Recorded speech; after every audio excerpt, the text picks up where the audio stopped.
Hello दोस्तों, नमस्कार। स्वागत है हमारे YouTube channel NR current GK classes में। दोस्तों, हम इस वीडियो में बात करेंगे staff welfare inspector WLI question paper कर्मचारी कल्याण निरीक्षण क्वेश्चन पेपर की। दोस्तों, ईस्टर्न रेलवे का ये पेपर है, आसनसोल डिवीजन का 17 नवंबर 2024 का पेपर है। ऑल क्वेश्चन मैं आपको यहाँ पर हल कराने वाला हूँ विथ एक्सप्लेनेशन के साथ में। आगामी परीक्षाओं के लिए दोस्तों अति महत्वपूर्ण होने वाले हैं ये सभी क्वेश्चन। दोस्तों, यहाँ पर मैं आपको कहना चाहूंगा, आपको विश्वास दिलाना चाहूंगा, जिस प्रकार से मैं आपको यहाँ पर हल कराने वाला हूं तो आपको बहुत ही मजा आने वाला है। और आप दोस्तों महसूस भी करेंगे कि हाँ, हमने वीडियो देखी है और हम इस वीडियो से बहुत कुछ सीखे हैं।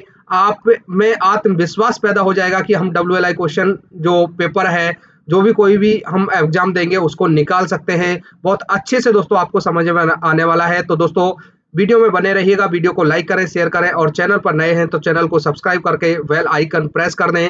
दोस्तों, इसके अलावा मैं आपको बताना चाहूंगा कि इसकी जो पीडीएफ है पेपर की, वो मेरे टेलीग्राम चैनल के लिंक पर मिल जाएगी। लिंक मैंने डिस्क्रिप्शन बॉक्स में दी हुई है, जहां पे आप डिस्क्रिप्शन में जाके लिंक पर क्लिक करके टेलीग्राम चैनल ज्वाइन कर लें और जो पेपर है उसकी पीडीएफ आपको वहां पर मिल जाएगी विथ आंसर की। तो दोस्तों शुरू करते हैं, पेपर की तरफ चलते हैं।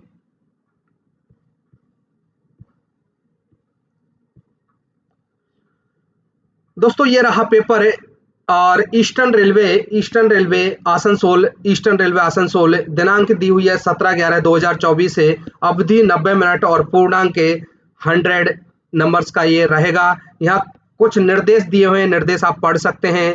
कुछ नीचे देखिए निर्देशों में नोट दिया हुआ है। पॉइंट ए पर देखिए नेगेटिव मार्किंग रहेगी। आपको यहाँ पर थोड़ा सा ध्यान रख लेना है कि ये नेगेटिव मार्किंग वाले को पेपर होते हैं। कुल यहाँ पर 50 प्रश्नों के उत्तर दिए जाने हैं। प्रत्येक प्रश्न में 2 अंक का निर्धारित है। यहाँ देखिए दोस्तों, आप अदर रेलवे का किसी का भी आपने पेपर देखा होगा तो 110 क्वेश्चन दिए जा रहे थे, जिसमें से 100 क्वेश्चन करने थे। लेकिन आसनसोल डिवीजन में 55 क्वेश्चन दिए हैं और उसमें से आपको 50 क्वेश्चन हल करने हैं। तो ये आपको यहाँ पर ध्यान रखना है। तीसरे पॉइंट में दोस्तों कि 46 से 50 तक राजभाषा से संबंधित हैं, वैकल्पिक प्रश्न हैं और बाकी यहाँ पर निर्देश दिए हैं वो आप यहाँ पर पढ़ सकते हैं। सीधे हम दोस्तों यहाँ पर प्रश्न की तरफ चलेंगे। दोस्तों आपको थोड़ा सा धैर्य रखना है, वीडियो थोड़ी लंबी हो सकती है लेकिन आपको मजा आने वाला है। तो दोस्तों पहला क्वेश्चन देखिए, पहले क्वेश्चन में देखिए मैं आपको हिंदी और इंग्लिश दोनों कराने वाला हूं। जिसको हिंदी में समझ में आएगा हिंदी में, इंग्लिश को समझ में आने वाला है इंग्लिश में, दोनों यहाँ पर भाषा दी हुई है। पहला क्वेश्चन देखिए, एनपीएस के लिए देय मासिक सदस्यता राशि क्या है? What is the amount of monthly subscription payable for NPS? NPS दोस्तों नेशनल पेंशन सिस्टम, एनपीएस की फुल फॉर्म है। और यहाँ पर पूछा गया है कि ऑप्शन आपको दिए हैं ए, बी, सी और डी। तो इसमें एनपीएस के लिए जो देय मासिक सदस्यता राशि है उसमें दोस्तों ये बेसिक प्लस डीए का 10%, मासिक वेतन प्लस डीए का 10% होता है। तो ऑप्शन डी इज राइट होगा दोस्तों। ऑप्शन डी, मासिक वेतन का 10% प्लस महंगाई भत्ता, यहाँ पर भी दे सकते हैं 10% ऑफ मंथली पे प्लस डीए, ये दोस्तों होगा। यहाँ पर मैंने एनपीएस के बारे में बताया था कि एनपीएस नेशनल पेंशन सिस्टम होता है और इसे कर योग्य आय से घटाया जाता है। एनपीएस की जितनी भी राशि होती है उसको कर योग्य जो राशि होता है उससे आपको इसको घटाना होता है। और इस एनपीएस में जो ब्याज की दर है, लगभग जो ब्याज की दर है वो 9% से लेकर 12% तक दोस्तों ये ब्याज की राशि मिलती है। पहला क्वेश्चन दोस्तों हमारा कंप्लीट। उसके बाद दूसरा क्वेश्चन देखिए, PREAM प्रेम का पूर्ण रूप क्या है? What is the full form of प्रेम? तो यहाँ पर हिंदी और इंग्लिश दोनों दिया हुआ है। तो यहाँ पर देखिए, मैं इंग्लिश में देखिए, पार्टिसिपेशन बी पॉइंट में participation of railway employees in management, option B is right answer है। प्रबंधन में रेलवे कर्मचारी की भागीदारी, ऑप्शन बी यहाँ पर राइट आंसर रहेगा। अब दोस्तों यहाँ से प्रेम से संबंधित आपको मैं और कुछ क्वेश्चन बता देता हूं कि वर्ष में कई बार पूछा जाता है कि इसकी बैठक वर्ष में कितनी बार होती है? तो वर्ष में 4 बार होती है। 3 मंथ में 1 बार और वर्ष में 4 बार होती है। इसकी जो शुरुआत हुई है, प्रेम की शुरुआत हुई है 1994 में 1994 में इसकी शुरुआत हुई है और ये 3 स्तर पर काम करती है। जो प्रेम कमेटी है, प्रेम है, वो 3 स्तर पर काम करती है। यहाँ आपको ये ध्यान दे लेना है और इससे कई क्वेश्चन यहाँ पर बनते हैं प्रेम से रिलेटेड कि बैठक के बारे में पूछ लिया जाता है कि बैठक साल में कितनी बार होती है। इसके अलावा दोस्तों पूछ लिया जाता है कि कितने स्तर पर काम करती है, तो 3 स्तर पर ये काम करती है। एक तो मंडल स्तर पर काम करती है, इसके अलावा क्षेत्रीय स्तर पर काम करती है और दोस्तों रेलवे बोर्ड स्तर पर काम करती है। 3 स्तर पर काम करती है। अब दोस्तों यहाँ पर पूछ लिया जाता है कि इनके अध्यक्ष कौन होते हैं। मंडल स्तर पर दोस्तों कौन होता है, डीआरएम होता है। उसके अलावा क्षेत्रीय स्तर पर दोस्तों जीएम साहब होते हैं और रेलवे बोर्ड स्तर पर अध्यक्ष रेलवे बोर्ड होता है। अध्यक्ष रेलवे बोर्ड होता है। ये अध्यक्ष की बात हुई है। अब दोस्तों मैं आपको बता देता हूँ सचिव भी दोस्तों कई परीक्षाओं में पूछे गए हैं कि जो सचिव होते हैं वो कौन होते हैं। प्रेम जो कमेटी है उसके जो सचिव होते हैं वो कौन होते हैं। तो सचिव में दोस्तों सीनियर डीपीओ होते हैं मंडल स्तर पर और जो क्षेत्रीय स्तर होता है उस पर जो उप महाप्रबंधक होते हैं और तीसरे जो रेलवे बोर्ड स्तर होता है उस पर सचिव रेलवे बोर्ड होते हैं। सचिव रेलवे बोर्ड होते हैं। तो दोस्तों ये प्रेम से संबंधित आप समझ गए होंगे कि बहुत सारी चीजें मैंने आपको बताई हैं। प्रेम की फुल फॉर्म भी पूछ ली जाती है कि participation of railway employees in management 3 स्तर पर काम करती है। मंडल स्तर, क्षेत्रीय स्तर और रेलवे बोर्ड स्तर। मंडल स्तर पर इसका अध्यक्ष डीआरएम होते हैं, क्षेत्रीय स्तर पर जीएम होते हैं और रेलवे बोर्ड स्तर पर अध्यक्ष रेलवे बोर्ड होते हैं। इसकी शुरुआत 1994 में हुई थी। सचिव दोस्तों मंडल स्तर पर सीनियर डीपीओ साहब होते हैं और क्षेत्रीय स्तर पर उप महाप्रबंधक होते हैं और रेलवे बोर्ड स्तर पर सचिव रेलवे बोर्ड होता है। प्रश्न नंबर 2 हमारा दोस्तों सही ऑप्शन यहाँ पर बी है, जिसमें इधर हिंदी में लिखा हुआ है प्रबंधन में रेलवे कर्मचारियों की भागीदारी। क्वेश्चन नंबर 3 देखिए, कारखाना अधिनियम 1948 के अनुसार कम से कम कितने कर्मचारियों वाली रेलवे इकाइयों में कैंटीन उपलब्ध कराई जाती है। बहुत अच्छा क्वेश्चन है दोस्तों और ये ज्यादातर परीक्षा में इस टाइप से पूछा जाता है। As per factories act 1948 canteen must be provided by an railway unit having at least employee. तो यहाँ पर देखिए दोस्तों कैंटीन के बारे में पूछी है तो कैंटीन दोस्तों उपलब्ध कराई जाती है। Option C is right answer रहेगा। 250 से अगर कर्मचारी हैं तो वहां पर कैंटीन उपलब्ध कराई जाती है 250 कर्मचारियों पर। इससे रिलेटेड और क्वेश्चन आपको मैं यहाँ पर बता देता हूँ कि कितने कर्मचारी पर क्या क्या उपलब्ध कराया जाता है। तो फर्स्ट नंबर पे देखिए दोस्तों, फर्स्ट नंबर पर यदि 30 कर्मचारी होते हैं तो पालना घर उपलब्ध कराना पड़ता है। 150 अगर कर्मचारी हैं, 150 कर्मचारी हैं तो फर्स्ट एड बॉक्स से अगर 250 कर्मचारी हैं तो 250 में दोस्तों कैंटीन और इसके अलावा जो स्नान घर ये दोस्तों आवश्यक होते हैं। अगर 500 कर्मचारी हैं तो 500 कर्मचारी पर एक दोस्तों एम्बुलेंस, एक डॉक्टर और एक WLI। 500 कर्मचारी पर ध्यान रखना है, 500 कर्मचारी पर एक एम्बुलेंस, डॉक्टर और WLI। अगर 1000 कर्मचारी होते हैं तो उन पर CSO चीफ सेफ्टी ऑफिसर नियुक्त किया जाता है। 30 पर पालना घर, 150 पर फर्स्ट एड बॉक्स, 250 पर कैंटीन और स्नान घर, 500 पर एम्बुलेंस, एक डॉक्टर और एक WLI, 1000 पर चीफ सेफ्टी ऑफिसर ये दोस्तों नियुक्त किए जाते हैं। हमारा क्वेश्चन नंबर जो 3 था, 3 में जो राइट आंसर है कैंटीन के बारे में पूछा तो कैंटीन के बारे में 250 ये जो राइट आंसर है। अगला क्वेश्चन देखते हैं दोस्तों, क्वेश्चन नंबर 4 है। क्वेश्चन नंबर 4 यहाँ पर देखिए पूछा गया है कि DO का फुल फॉर्म क्या है। DO का फुल फॉर्म पूछा गया है। What is the full form of DO। तो यहाँ पर demi official option C is right answer होगा। Demi official option C is right answer है। DO जो होता है सो दोस्तों डेमी ऑफिशियल, इसका उपयोग सरकारी एक लेटर मतलब पत्राचार के लिए उपयोग होता है। ये आपको मैं बता देता हूं पत्राचार के लिए कि सरकारी अधिकारियों के बीच पत्राचार में प्राप्तकर्ता अधिकारी का व्यक्तिगत ध्यान आकर्षित करने के लिए डीओ जारी किया जाता है, डेमी ऑफिशियल जारी किया जाता है। राइट आंसर ऑप्शन सी हो जाएगा, demi official, option C right answer question number 4 है। दोस्तों मैंने आपको पहले ही बताया थोड़ा सा आपको धैर्य रखना होगा, लेकिन मैं यहाँ पर आपको वीडियो बहुत ही मजेदार तरीके से कराने वाला हूँ। क्वेश्चन नंबर 5 देखते हैं, वर्ष के अंत में प्रिविलेज पास की वैधता क्या है। तो वर्ष के अंत में पूछा गया है कि प्रिविलेज पास की वैधता क्या है। तो पहले दोस्तों 5 महीने थी, अभी वर्तमान में 4 महीने हैं, तो option B is right answer है, 4 महीने। आगामी वर्ष में 30 मई तक दोस्तों ये पास जारी किए जा सकते हैं। और पास जो प्रिविलेज पास होते हैं उसमें दोस्तों पास में सदस्यों की टोटल संख्या भी कभी कभी पूछ ली जाती है कि कितने सदस्य हो सकते हैं। तो दोस्तों यदि आश्रितों को शामिल किया जाता है तो टोटल 5 सदस्य शामिल होते हैं, और आश्रितों की अधिकतम संख्या 2 हो सकती है, ये दोस्तों पूछ लिया जाता है। यदि नॉर्मल बात करें तो नॉर्मल में टोटल जितने परिवार के सदस्य हैं उनको दोस्तों ये पास जारी किया जा सकता है कि 5, 6, 7, 8 जितने भी टोटल परिवार के सदस्य हैं।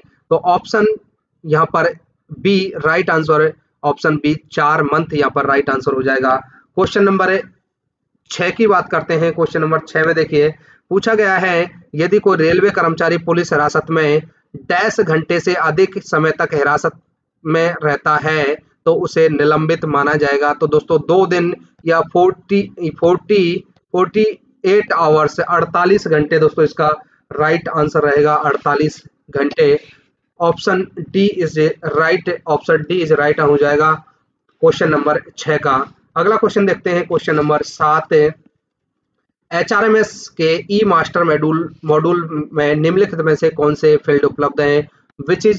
Which of the following fields are available in e master module of HRMS. तो दोस्तों यहाँ पर एचआरएमएस के जो मॉड्यूल पूछा है, तो यहाँ पर एचआरएमएस के मॉड्यूल में देख लेंगे कि पहले फुल फॉर्म देखेंगे कि एचआरएमएस की फुल फॉर्म क्या है। तो human resource management system, human resource management system इसका फुल फॉर्म हो जाएगा। इसका जो आंसर होगा वहां पर लिंग, आधार कार्ड विवरण, पैन कार्ड विवरण, उपरोक्त सभी हो जाएगा। ऑप्शन डी इज यहाँ पर राइट आंसर हो जाएगा। यहाँ पर दोस्तों एचआरएमएस के बारे में बताया कि एचआरएमएस की फुल फॉर्म आपसे पूछ ली जाती है, तो ह्यूमन रिसोर्स मैनेजमेंट सिस्टम इसकी फुल फॉर्म होती है, जिसमें हिंदी में बोलते हैं मानव संसाधन प्रबंधन प्रणाली, मानव संसाधन प्रबंधन प्रणाली। एचआरएमएस में दोस्तों कर्मचारी के जो वेतन वृद्धि होती है, वेतन वृद्धि, पदोन्नति, पुरस्कार और स्थानांतरण, ट्रांसफर, या दोस्तों पोस्टिंग और छुट्टी, या फिर दोस्तों प्रशिक्षण, ये सभी का दोस्तों विवरण यहाँ पर होता है, आदि का रिकॉर्ड एचआरएमएस में होता है। एचआरएमएस में दोस्तों और बात करते हैं कि एचआरएमएस की फुल फॉर्म बताई थी। इसकी जो लॉन्च हुआ है 26/11/2020 को ये लॉन्च हुआ था। लेकिन दोस्तों यहाँ रेलवे में बात करें कि रेलवे में कब आया, तो 1 अगस्त 2023 को दोस्तों ये रेलवे में आया है। 1 अगस्त 2023 को दोस्तों ये रेलवे में आया। तो ये कुछ भी आपसे पूछ सकता है, यहाँ पर आपकी एचआरएमएस की फुल फॉर्म पूछ सकता है। इसके अलावा पूछ सकता है कि कितने मॉड्यूल होते हैं, तो मॉड्यूल दोस्तों मॉड्यूल की संख्या 21 होती है। और यहाँ पर जो पूछा गया है उपरोक्त सभी आ जाएगा, ऊपर के सभी लिंग, आधार कार्ड विवरण, पैन कार्ड विवरण और उपरोक्त सभी राइट आंसर हो जाएगा। अगला क्वेश्चन देखिए, क्वेश्चन नंबर 8 है, किसी कर्मचारी द्वारा अवैध हड़ताल में शामिल होने के कारण सेवा में व्यवधान को किसके द्वारा माफ किया जा सकता है। तो दोस्तों माफ किया जा सकता है राष्ट्रपति। किसी कर्मचारी द्वारा अवैध हड़ताल में शामिल होने के कारण सेवा में व्यवधान को किसके द्वारा माफ किया जा सकता है, तो ये राष्ट्रपति द्वारा माफ किया जा सकता है। राष्ट्रपति की जो क्षमादान की शक्ति है दोस्तों अनुच्छेद 72 में निहित है।